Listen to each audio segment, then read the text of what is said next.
Alam mo ba na ang mga overthinker ay ang pinakamatalino sa lahat?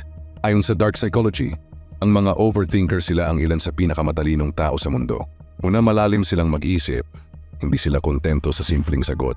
Lagi nilang sinusuri ang bawat posibilidad, bawat senaryo, bawat detalye, at dahil dito nagkakaroon sila ng mental simulations. Parang nagpa-practice na sila sa utak nila ng iba't ibang sitwasyon bago maganap ang pangyayari.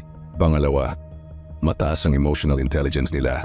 Kaya nilang basahin ang mga micro-expressions, body language, at tono ng boses. Madalas alam na nila ang iniisip o nararamdaman ng iba kahit walang sinasabi. Pero may kapalit ito, sila rin ang mga taong madaling ma-stress. Kasi sa bawat desisyon nakikita nila, hindi lang ang best outcome, kundi pati ang worst case scenario. Pangatlo, expert sila sa pattern recognition. Hindi mo sila madaling maloloko dahil kaya nilang mapansin ang maliliit na details na hindi nakikita ng karamihan mga behavior patterns inconsistencies, kahit mga nakatagong motibo sa dark psychology. Yung overthinking ay defense mechanism din, isang paraan para protektahan ang sarili laban sa pain, failure o betrayal.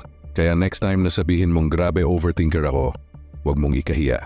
Baka hindi mo lang alam gift mo pala yan, isang senyales ng mataas na katalinuhan at ng isang utak na kayang magbasa ng mundo ng mas malalim kaysa sa iba.